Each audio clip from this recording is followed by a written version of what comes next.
Sleigh Ride by Winston K. Marks. Narrated by William Skye.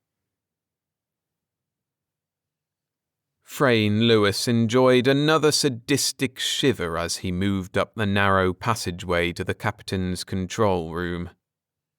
To his flared nostrils, the warm, moist air of the small space freighter was still heavy with the smell of death. A psychiatrist could have told him that this was a neural confusion of olfactory sensation with the perverted emotional excitement of murder. But no physicians ever attended Frayne's murders, except at inquests. 3 crewmen, still warm, lay at their posts with bloody splotches staining their tunic pockets. 2 more chores aboard, and his pay, fabulous pay, was earned. For Frayne, simple plans worked best. He rapped on the grey magnesium panel. "Your lunch, sir," he called.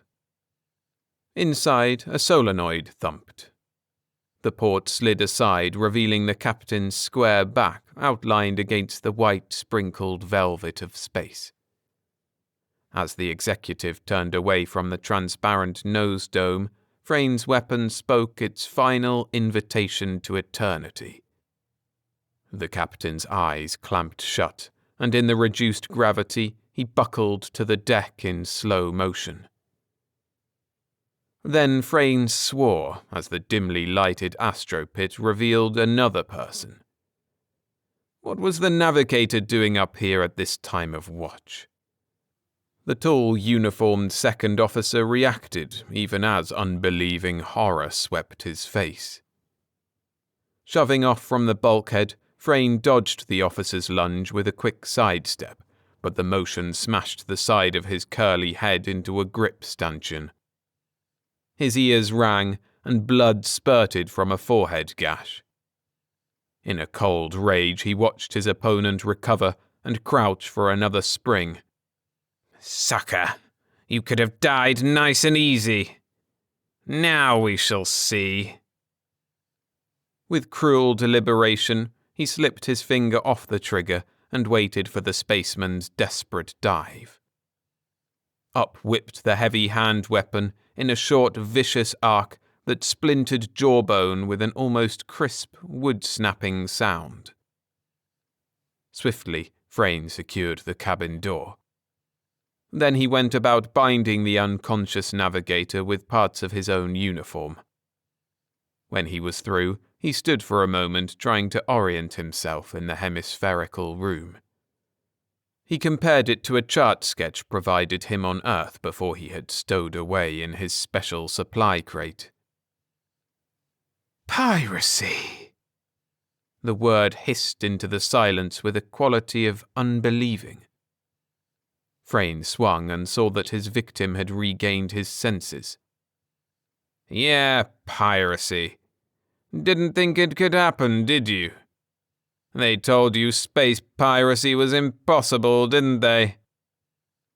"You brutal, bestial, insane..." The navigator broke off as his smashed jaw moved in spite of his gritted teeth. "Not insane, buddy. Just irritated. You caused me some trouble, see?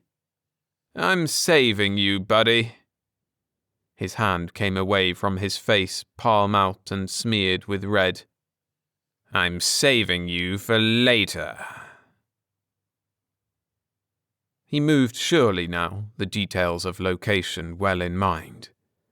A low-placed locker, when opened, spilled out the gleaming metallized spacesuit which was prop number 1 in this stage play.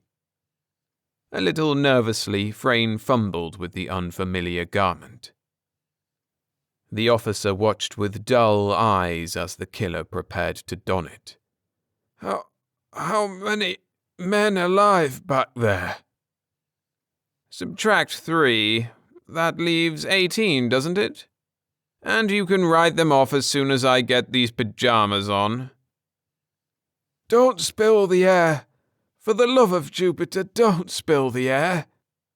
You have the ship. Why murder us all? Orders. I don't make them, I just carry them out. For money. Big money. That's why I'm here. I'm reliable. Besides, your men might break out and pester me. They're locked in their quarters. You mean you're alone? I'm your man, space boy, Frayne said with flat boastfulness. He caught up a strange webbed garment of nylon yarn. What do you call this fishnet? It was in the suit locker. You wouldn't know about that, you earthbound slug. We call it spaceman's underwear. Didn't your buddies tell you about it? Frayne shrugged, started to discard it, and changed his mind. Better put it on me, I guess. I suppose it's pretty cold when the air goes out. Through twisted, motionless lips, the navigator told him, Very cold. Absolute cold. You won't live if you spill the air. Frayne said nothing. The spaceman watched the killer strip off his clothes, slip into the net garment, and redress himself. Wool slacks snugged in at the ankles and belted tightly to a felt jacket with a tight, soft collar. Now he proceeded with the spacesuit. With enough air, a man can live for weeks in one of these, Frayne lectured to dispel a depressed feeling of confinement as he tugged the bulky space garment up and fastened it around his neck. And I got plenty of air, see? He uncoiled the length of silicon plastic hose and plugged one end into the bubble helmet, the other into the wool valve of the control cabin. How do you intend to navigate this craft? The officer asked with honest curiosity. After a moment's reflection, Frayne could see no reason to conceal the procedure. He felt like talking.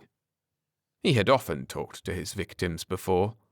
Foolishly, perhaps, but his victims had never lived to repeat the conversations. Nor would this one. We'll be boarded in about 20 hours. They told me they couldn't trail too closely or your radar would have alerted you. They'll have their own crew to take over. Suppose they don't show up at all, the officer needled. They will. Don't you worry your silly little head over that. But if they don't, the prostrate man insisted. You know, when you blow the main valves, you can't close them again from the inside. You may have plenty of air for that suit, but how will you eat? Breathing is just one problem in a spacesuit. They'll be here inside of 20 hours, I told you. And you'll be dead. Why? Because they double-crossed you good. Sure, they'll get the fattest cargo this can ever carry, but your share of it will be a shove outside. You'll be just as down dead as I'll be. How did they cross me up? A ghost of a smile distorted the swollen face that had once been lean and handsome. Find out, he said simply. In spite of himself, Frayne checked back on his procedure. Purposely or otherwise, could they have left out some essential step in order to reduce the number of splits on the cargo? He ticked off the steps of his project and could find no reasonable omission. Carefully, he fitted on the bubble, opened the oxygen valve, and made the meter read what they had told him. The hiss told him he was getting gas, but surprisingly there was no perceptible motion of air in the helmet. Clever inlet baffles prevented the chilly drafts that had plagued pioneer spacemen with head colds and sneezes. He was sweating already, but, he reflected, it wouldn't do any harm to store up a little body heat against the hours of this absolute zero they talked about. He checked the chronometer which he'd strapped to the wrist of his suit. Right on time, he shouted in order to be heard through the plastic bubble. His bulky hand paused clumsily on the master air outlet valve switch. He raised his other arm in a derisive farewell gesture. Quick frozen space punks, he shouted. Get them cheap from Frayne Lewis, wholesale triggerman. He laughed hoarsely as he jabbed the switch. The sound of air rushing from vents never intended to be open in space screeched a shrill requiem even through the thick, curved helmet. As the sound grew fainter, his suit bulged out and threw him off balance. He toppled over and landed face down on the dying navigator. For one grisly second, the swollen, contorted face with bulging eyes glared at him. Then he rolled away in a convulsed panic that ripped his air hose from its connection. The hiss stopped, and almost instantly his rapid respiration fouled the air of his tiny headspace. Frantic, mitted hands fought the slender hose back over the nipple, struggled with the safety clamp, and once again the sweet air dribbled into his lungs. He realized now there must have been an automatic valve in the air inlet which had held his pressure until the connection was remade. With a trace of new respect for the breed of spacemen, he wondered about the poor fools who had suffered and died to provide the improvements of this self-contained bit of Earth environment. He was now the only living speck of life on the desolated craft he had betrayed to the frigid airlessness of space. Frigid? The exertion had sweat running down his face so freely that his snug neckband was soaked already. His hand came up and wrapped the bubble in an unconscious, futile motion, intended to rub out the salty sweat from his stinging eyes and tortured head wound. Strange. The cold was not penetrating at all. Even at the several points where his body and limbs made contact with the distended spacesuit, no sensation of coolness struck through. His feet were moist and hot on the heavy cork soles. He stared briefly at the two bodies near his feet. They were beyond explaining anything. The smell of death came back to his nostrils. Right through his helmet? There was no smell out there. The smell was in here, with him. Power of suggestion? The navigator had said he would die. Sure, a safe statement. Nobody lived forever. But he'd live long enough to enjoy his cut of this little deal. His cut. The officer had said it would be a shove out into space. The death smell. His own death, perhaps. He laughed softly, and the sound of his voice thudded back to his ears like the intimate murmurings of a stethoscope. It was intimate in here. Every little whisper of breath he took rustled loudly. Deliberately, he cleared his throat and coughed. The sound was almost metallic. It hurt his ears.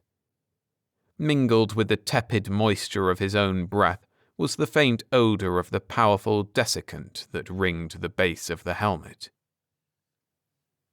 His eyes dropped to the row of tiny dials set just within eye range under his chin. Suit pressure, okay. Oxygen, okay. Humidity, the needle lay right on the red line. Well, when he stopped sweating from his scare, that should drop off. Body temperature, 101. 101? 98 plus, he remembered from upper school hygiene, was normal. Over 100 was not so good. Sit down, Frayne. Relax. Get your breathing slowed down. Cool off. He took the captain's comfortable chair before the low control panel. He stared out into the incredible blackness of space out where not the tiniest diffusion from the starlight eased the utter darkness between constellations. Somewhere in the ship's electric generation system, a moving part, brittle with the cold and contracted within its bearing, vibrated briefly and shattered. The control room twilight flared and died out into a shadowless night. Frayne had the sensation of being projected out among the stars. Loneliness pushed in on him. He realized cynically that even the two corpses had been better than this isolation. After a moment, his pupils expanded so widely that the stars seemed to grow larger, rushing in to meet the plunging spaceship. The luminous needles and dial faces of his helmet instruments became glaring little lanterns. Everything normal except humidity, slightly over the red line, and temperature. Temperature 102.5 Fahrenheit, he read. He wished fervently that he hadn't put on that last garment. Spaceman's underwear, it was called. Or maybe it would have been better to... An uneasy thought crept into the back of his head, and he strained his smarting eyes down at the temperature gauge. In only a minute or two, it had advanced 1/10 degree to 102.6 Fahrenheit. Now his breath rasped more rapidly as he gasped more oxygen. Pressure was down slightly. He moved to the valve and adjusted it. On an impulse, he opened it wide for a second. The pressure needle pegged, his ears popped, but no coolness came from the baffled intake. He normalized the pressure again. The hose must be double-walled, he thought. The air should at least have had the coolness of its own expansion. He wiggled inside his sweat-sopping clothes. Why didn't the perspiration dry off and cool him? The answer came with uncomfortable clarity. Where could the body moisture go? Where, for that matter, could the body heat go? Temperature 102.9 Fahrenheit. Frayne Lewis was no coward, but his hands began plucking nervously at the spacesuit. The previously tough folds of shiny, impermeable fabric were now distended into a rock-like rigidity. He stood up suddenly, and his feet squished in his sandals. The sweat was a puddle up over his toes. He was getting weak and thirsty, very thirsty. He felt he must have no more water in him. He stood in a trance-like state for minutes, staring blindly into the heavens. His mind wouldn't work right. He hurt. He itched. He craved water, gallons of it. Then he stopped sweating. He had been deliberately keeping his eyes off the temperature dial, forcing his mind away from a problem he didn't understand, when he felt his face go dry. The caked streaks of salt made his skin feel stiff and itchy. Temperature 104.3 Fahrenheit. Frayne now knew he was sick. At that rate of increase, he couldn't last much longer. His head was buzzing, and the fantasies of fever were flashing lights across his bleared vision. He strove to fight off the hallucinations.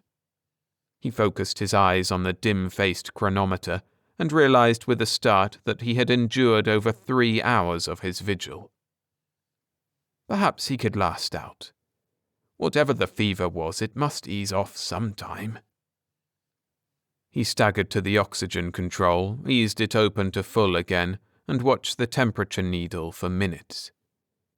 He became dazed. Then his eyes came alive again, and he stared. Temperature 104.5 Fahrenheit. His hands drifted listlessly to the control again. This time he throttled it down below normal pressure. Slowly, slower than the minute hand of a watch, the needle climbed on. Why? Why? His swollen tongue licked at dry lips. He couldn't swallow any more. Around his neck, a salty puddle burned a ring of itching hellfire. He choked down more on the air valve. It didn't make sense to him, but if more oxygen raised his temperature faster, then less should do the opposite. At 104.5 Fahrenheit, a man doesn't always think straight. At first, his heart pounded loudly in protest. His breathing became quick and shallow. With staring, grateful eyes, he watched the needle settle 1/10 of a degree and stay there. The mental relief was almost overwhelming. Had there been moisture left in his tear ducts, Frayne would have cried. But now, with the strained concentration gone, he became fuzzy. He slipped in and out of consciousness, and dead faces began drifting past his eyes. This wouldn't do. He had one more job left. He looked at his chronometer. In another 8 minutes he must throw the drive lever and kill all acceleration. The pirate ship's orbital prediction was based on this timed interruption of the freighter's drive. So much as 2 minutes off, he had been impressed, would make their search hours longer, since they were approaching from the rear at an angle. He sagged into the pilot's chair again, but sitting down was no good. Instantly the ghost faces began their parade, and the death smell, mingled with the saturated desiccant's rank stink, threatened to strangle him. The belly full of rations he had force-fed himself to sustain the 20 hours of waiting pressed heavily against his heaving diaphragm. He gained his feet, stood with his hand on the fuel lever control, and stared fixedly at his chronometer. 2 minutes. The navigator's swollen face, eyes bulging, stared into his helmet. "Get out of my way. Got to see my watch. Get—" He brushed at the phantom as if it were a cloud of gnats. He was confident now. The temperature gauge showed his body heat to be constant at 104.4 Fahrenheit. 30 seconds now, and he could give himself over to his fever dreams. 20 seconds.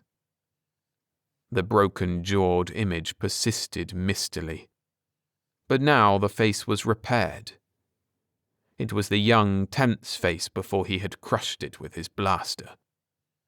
It had that hard, determined look on it. The fire in his body swept up into his brain. The bodiless image spoke softly. "You're going to die. You are going to move the fuel control the wrong way. You can't remember which way they said to move it. It isn't marked. You can't remember." "Yes, I can." The chronometer said 12 seconds. "You made one mistake. You put on your clothes over the spaceman's underwear. Your body heat can't escape. Your brain is burning up. You can't remember about the lever. You will move it the wrong way."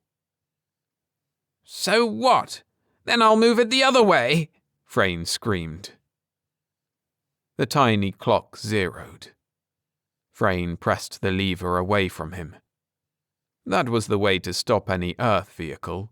Pressure forward on the air brake pedal. He shoved hard. The rockets roared out full blast far behind him. The building acceleration caught him and flung him stumbling back against the bulkhead. Then the firing took on complete departure blast rate. Pinned like a butterfly specimen, 8Gs smashed Frayne Lewis's spacesuit against the metal wall. Lewis, being free inside the suit, was pressed hard against the interior of its backside.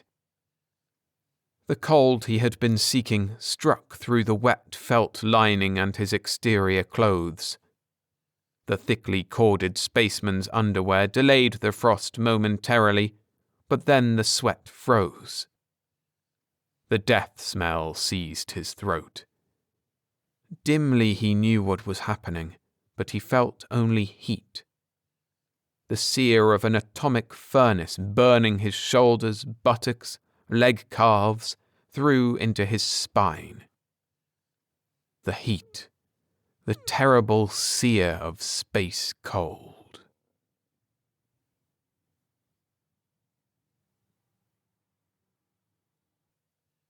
Thanks for listening. If you enjoyed the story, hit the like button to support the channel, and subscribe and make sure you're up to date with all my new releases. For more videos now, go check out the playlist where you can get standalones like this or compilations. See you in the next one.